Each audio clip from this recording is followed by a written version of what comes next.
Well, it's time for everybody's favorite subject. Math. That's not what I was gonna say. Nonsense. Everybody's favorite subject is math. No, you see, wait, how the hell did I get in this desk? Problem 1. 4 plus 1 equals... 5? Great job. That's right. Problem 2. 9 minus 6 equals...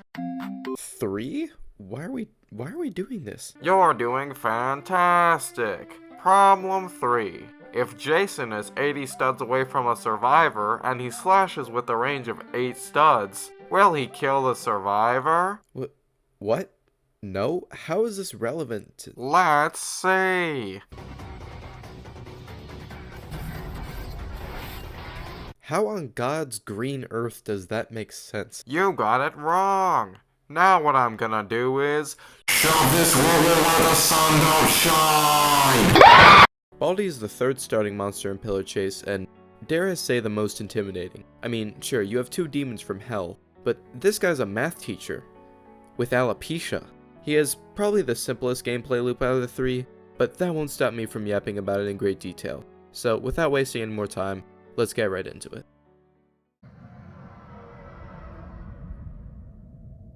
In case you don't know who this freak is already, Baldi comes from Baldi's Basics in Education and Learning by Micah McGonigal and was initially made as an entry in the 2018 Metagame Jam on Itch.io. However, it's expanded to a whole franchise over the years with a full remaster released in 2020. Baldi himself is the head teacher of Baldi's Schoolhouse, who really doesn't like when people get his math problems wrong.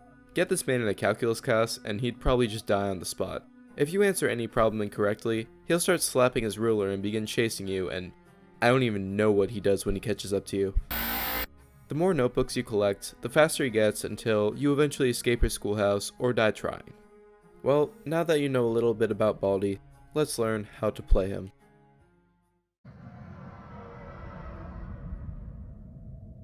Baldi has a very unique gameplay style. He's a snowball type monster, which means he starts out weak in the early game, but gets really dangerous towards the end. He has 74 sprint speed with infinite stamina and 45 damage per hit, and that sounds unbelievably broken, but there is a catch to his movement, which is also his...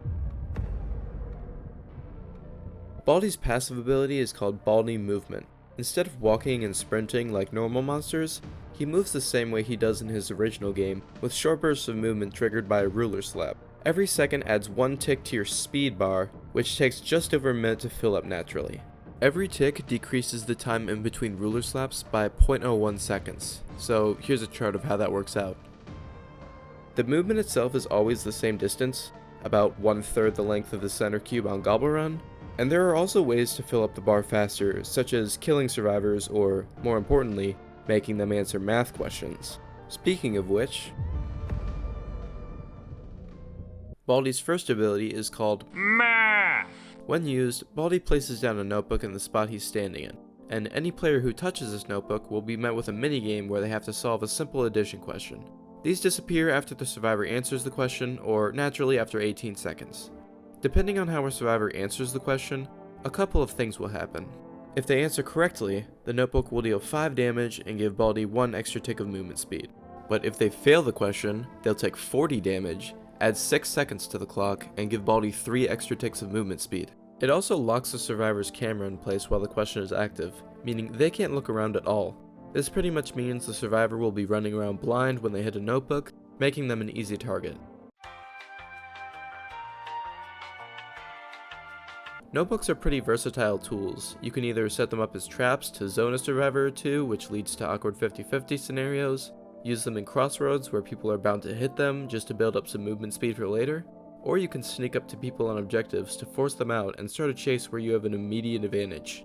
They will kill survivors on low health, even if they get the question correct. So just drop a notebook on any survivor with 5 health, and watch their hopes shatter. Why are we still here? Just to suffer? His second ability is called Anti-Hearing Tape. When used, Baldi places down a tape recorder, which plays a loud ringing noise. But this one I can relatively deal with. Baldi gives me mild headaches, and Rosemere gives me aneurysms. And Vallum, well, he's not as bad as Rosemary, but I still hate you because you're loud and annoying and you're built like a chopstick. Anyway, where was I? Oh yeah, so the tape will play a disorienting noise for 15 seconds, and all survivors on the map will be highlighted regardless of distance for the entire duration. The neat thing about this ability is that it also muffles Baldi's ruler slap sound, but not his attack sound, for up to 50 studs away, which makes it a decent ambushing tool. It has the same property as Rosemary's Essence, where it's on a 22-second cooldown, but it's more like an 8-second cooldown since the timer ticks down while the tape is active. You should use this ability pretty much whenever you get it back, unless you want to save it for an ambush. And that's the entirety of Baldi's kit.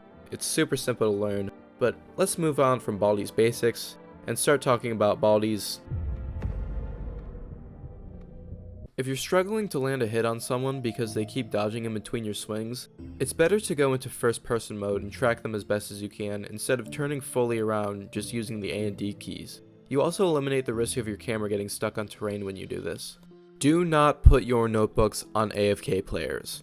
I know it might look appealing, but notebooks are on an 18-second timer, and AFK players will almost always get kicked before the timer expires. Since they didn't technically answer the question, you don't get any movement speed from it. It's easier to take the 2 ticks of speed you get for killing them than wasting a notebook for a chance at 3 ticks from failing a question. Baldi's movement allows him to keep his sprint speed even while airborne. What this means is that Baldi can lunge a longer distance if he moves down a slope or a cliff, since the ground isn't there to stop him from decelerating. So maps like Drainage or Eclipse are especially good for Baldi to capitalize on this feature. Lastly, if you manage to run someone into a notebook and your notebook is currently off cooldown, drop the second notebook on them and hit them once. There's a weird interaction when a survivor has 2 notebooks on them that makes the answer for one of the notebooks count for both of them. So there's about a 99% chance they'll fail at least one question, and hitting them before they answer the question guarantees a kill. For Double Trouble teammates, you want someone who can fully immobilize a survivor so you can drop your notebooks on them. The best options for this are EXE, Forest King, and most of all, Samsonite, especially because if he takes them to his domain, they're not allowed to escape until they answer the question, often then securing a kill. But honestly, just don't use Baldi in Double Trouble because these interactions are just so few and far between. And here's his map tier list. Honestly, there's not even a pattern that makes any map good or bad for him, it's really just overall size. Right, let's finish this up with. Overall, Baldi has a very simple gameplay loop with great endgame potential, but his clunky movement means he's easily loopable, and it makes him pretty inconsistent as a character.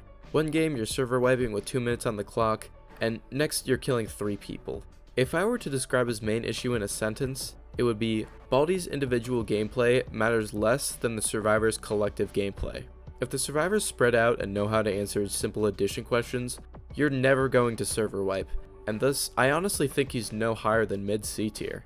But at least he's super easy to play for beginners. You only need basic map knowledge to know where to place his notebooks, and just let the survivors do the rest. Here are a few ideas I have to improve him. First of all, if a player answers a notebook correctly, keep the 5 damage, but let them gain back a bit of stamina. Nothing crazy, maybe like 10 to 15. But if they answer wrong, hear me out here, they get instantly set to 20 health, and they get a status effect where they can't heal for a bit. This will make the notebooks both more rewarding and more punishing, and lead to some fun risk-reward scenarios where survivors could intentionally try to pick up a notebook mid-chase to get some stamina back. In the original game, Baldi could hear you interact with anything. Doors, notebooks, you name it. So I suggest we rework his highlighting ability. Highlighting ability. Why is that so hard to say? Make the anti-hearing tape reveal people in a certain radius, like say 100 studs or so. But we also give him the ability to highlight anyone who uses a door, picks up an item, or does a task, regardless of range. This would make him less reliant on the hearing tape for aura reading, and allow him to use it for a more ambush playstyle, which I think would be fun to try out.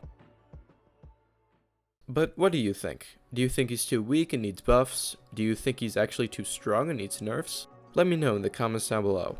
And while you're down there, like the video if you liked it, dislike it if you disliked it, and subscribe if you want to see more monster guys just like this one. Until I see you again, adios, via con Dios.